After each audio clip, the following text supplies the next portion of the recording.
And so, ladies and gentlemen, it gives me very great pleasure to present the 1997 Royal Air Force Aerobatic Team, the Red Arrows.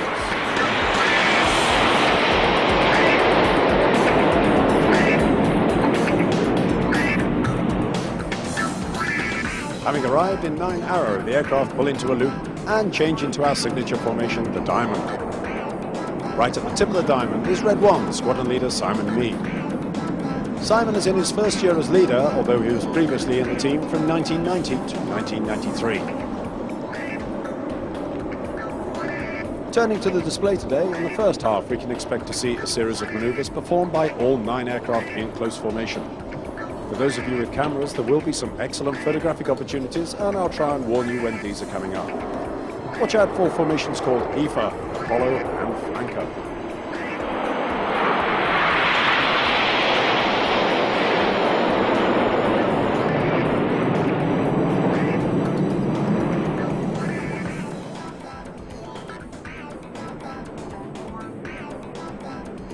In the second half, things will get much more exciting with the aircraft split into its 2 basic components, which is the front 5 aircraft and the rear 4 aircraft.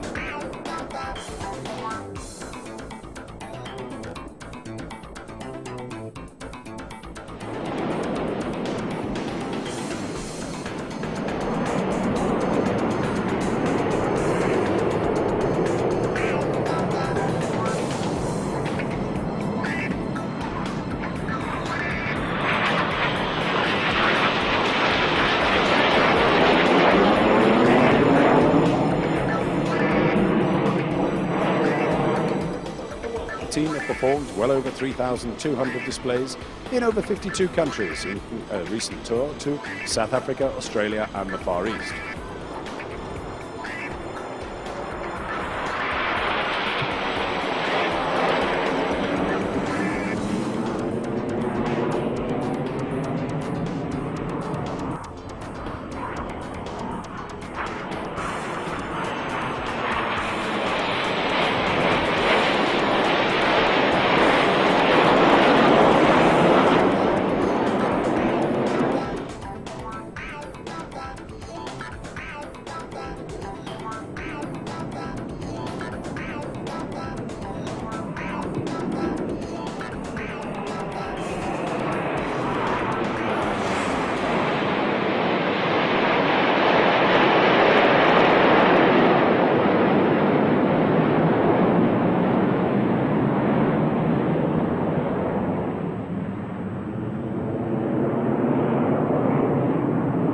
The main section are returning from in front of you now for the split. On a radio call, each pair of aircraft will break away from the leader in turn.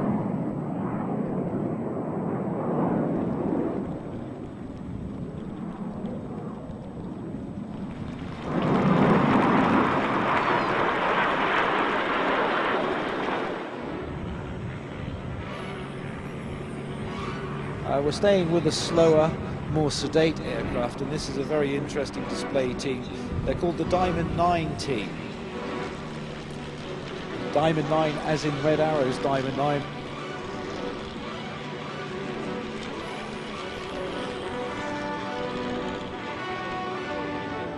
Well, that is some sign. So who's in the team? Well, there's Charlie Shea Simmons, who leads in the front of the formation. It was he who had the original idea back in 1986 and has led the team throughout. Next to him in the formation is Peter Jackson, PJ, as he's well known, and Nigel Wookie. Nigel is the youngster of the team. I won't give his precise age, but he says mid-40s. Behind Charlie is Peter LaCoit, a retired dentist, and with him on the outside of the Diamonds are Roger Hanna, who has just retired from flying jumbos and now enjoys ticking around with vintage cars, and Mike Vasey, who restores vintage aircraft engines, which is really useful when you've got a display flag like this. At the rear is Ken Whitehead. His aircraft, when they come back into Diamond 9, you'll pick that one out quite clearly, is in fact the oldest in the team, at 62 years of age.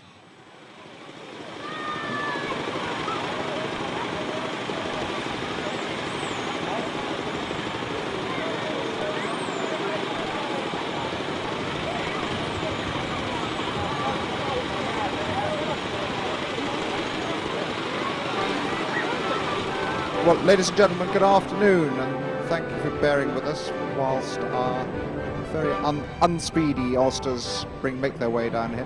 If you look to your left over the headline now, you can see the 3 aircraft coming in. They've come down from our base at Middle Wallop, which is the home of Army flying. And in the next 10 minutes or so, we're going to show you something of the first 25 years of Army flying. It's the 40th anniversary of the birth of the Army Air Corps, the Army's flying wing, this year.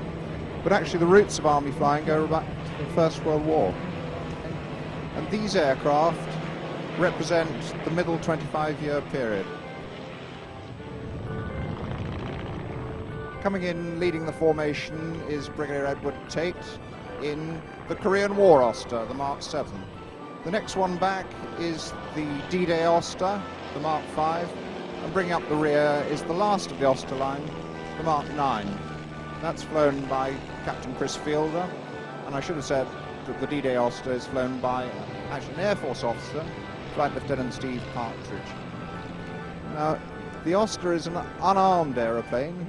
It had its roots in the private aircraft of the first period of private flying before the Second World War. And it came into Army service to answer the need that all soldiers have to be able to see over the hill in front of them. Appearing very shortly indeed. There's a guy who could well be teaching you to fly if you ever fancy taking up flying as a hobby or maybe as a career.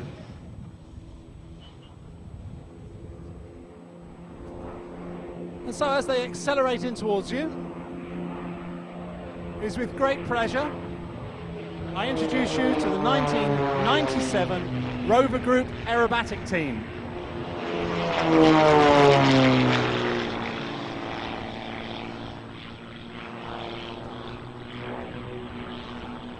This time they're not going to put the rudder on, they're just going to let gravity take over.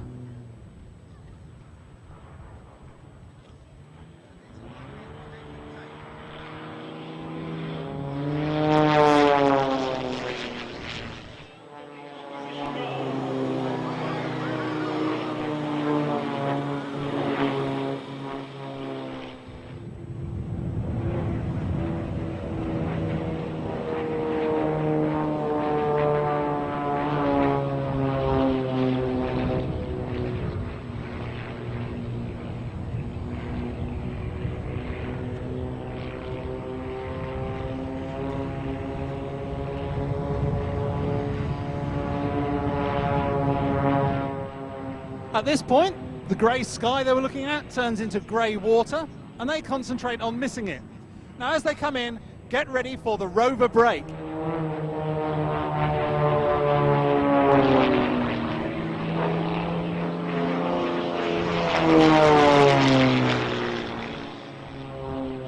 Now as they come over the top, fighting this wind that's knocking them one way, we see John Taylor in Rover 2 rolling out into line abreast formation. This formation is particularly difficult. It's rather like trying to drive your car down the motorway while only ever looking out of the side window and keeping in position with the car next to you.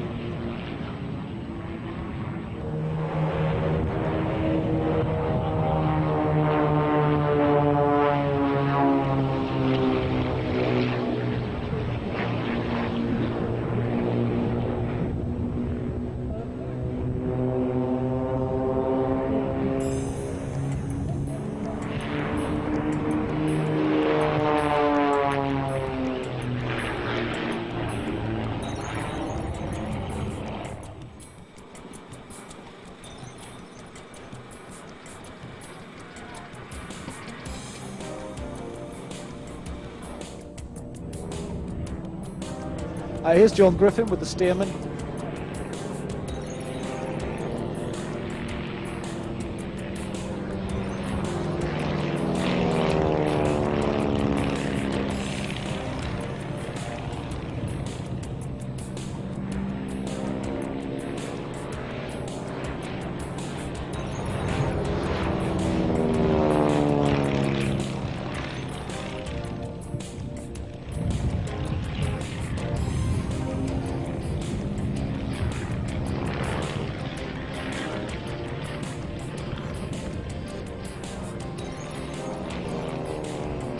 Just the sort of thing to shake the cobwebs out.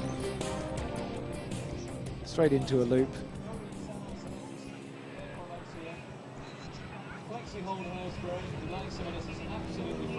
And completing the second part of a Cuban.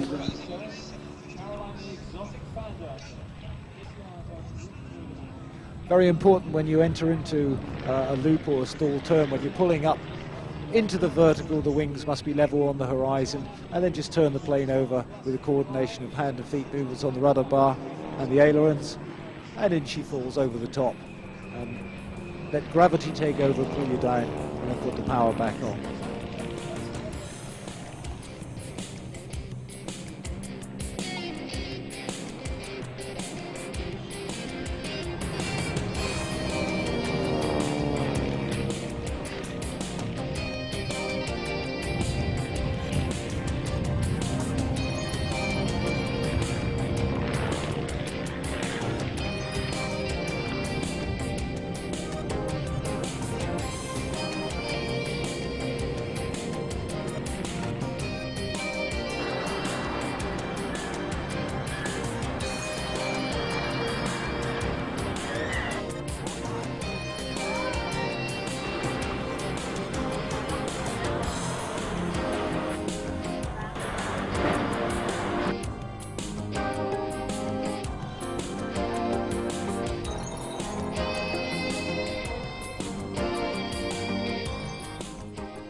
In fact, the Antonov N2.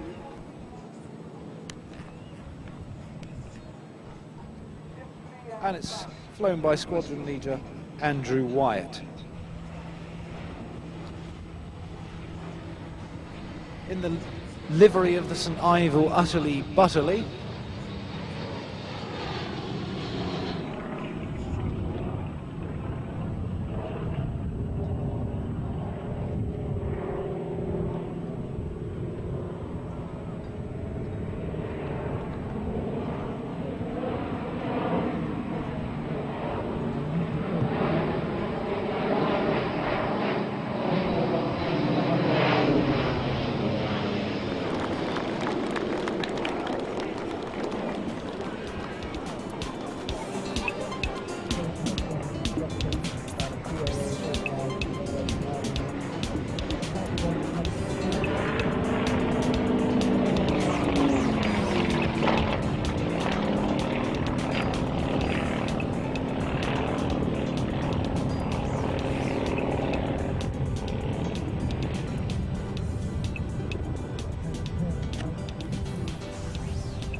Into the roll, and it could be that the flat spin comes out on the top. There, yep, the inverted flat spin.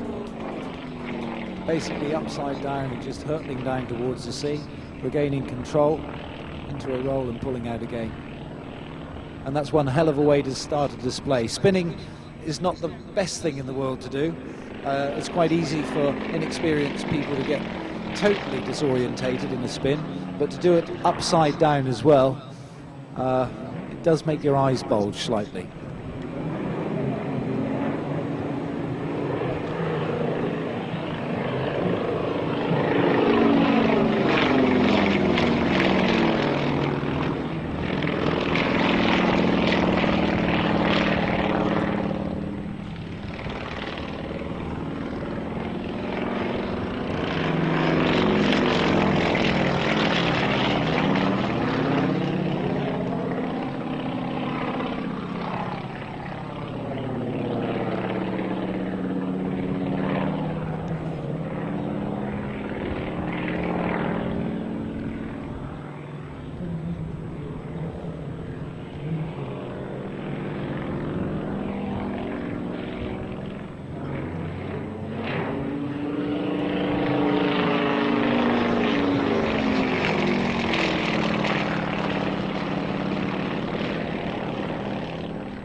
Introduced in 1995, the Flyer Yak almost instantly became one of the most spectacular solo display acts of the season, winning acclaim from organisers and public for the content and the entertainment value that was packed into 10 minutes of flying brilliance from John Griffin.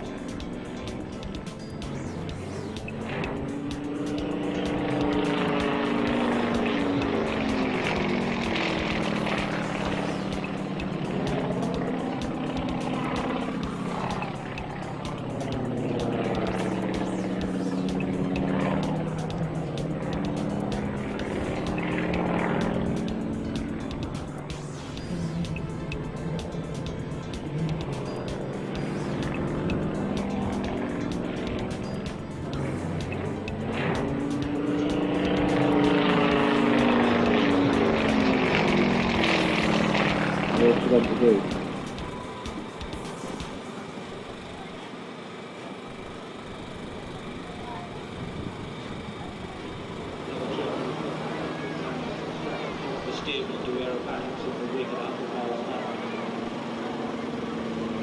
Well, there it is, that's crunchy, and if you can just make out on the top, that is Helen Tempest.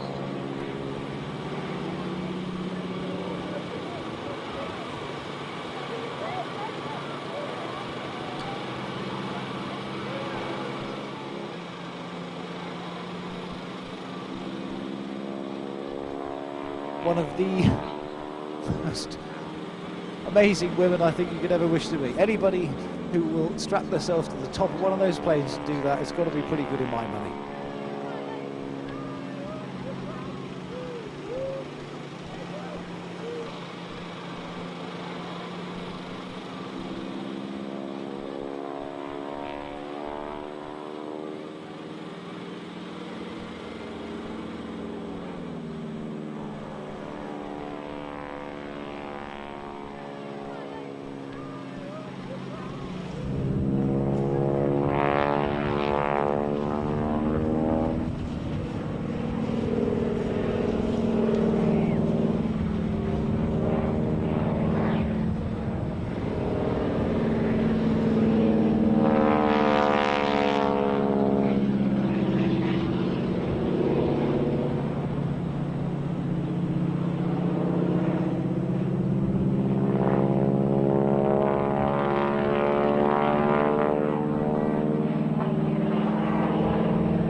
Later on in the year, the 20th of August, they will be at Weymouth.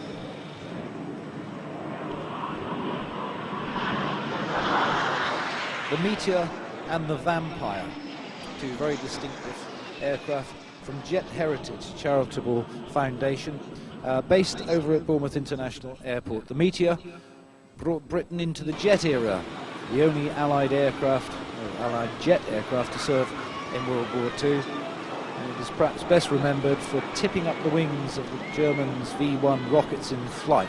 It also performed with distinction in the Korean War and twice held the world air speed record. That's the Meteor, and with that will be the Vampire. And the distinctive Vampire, as it should be called with its twin boom design, was the RAF's second jet fighter, entering service in 1946. Initially a day interceptor, the Vampire was subsequently re-rolled as a ground attack aircraft. Most numerous of the single-seat versions were the FB5 and FB9.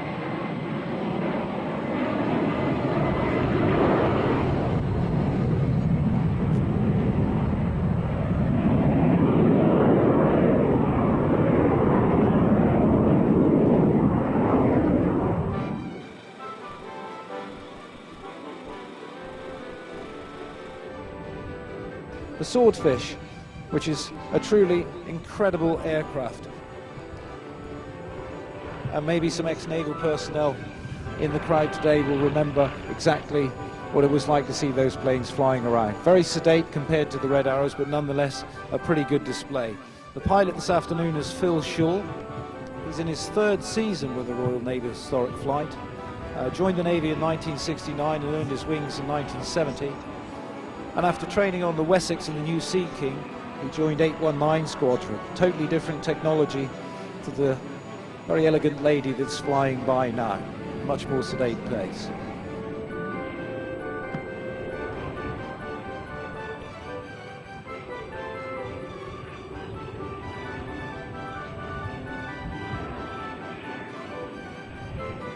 A wonderful old plane. The Royal Naval Historic Flight was established at the Royal Naval Air Station at Gilverton in 1972, and that was really in order to preserve naval heritage.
Incidentally, Mark Levy, who was the team leader there, if you're flying British Airways, as I said, Mark flies 757s. If you're on a British Airways plane and you hear over the intercom that the first officer is Officer Levy, it may not be Mark, it could be his first officer wife, Julie, who also flies for British Airways.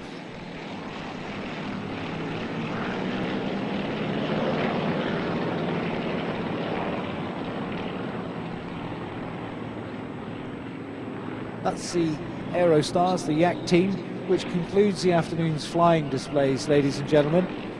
Thanks very much for attending, and I hope you enjoyed the display, and I hope we can welcome you all back again next year.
Wow.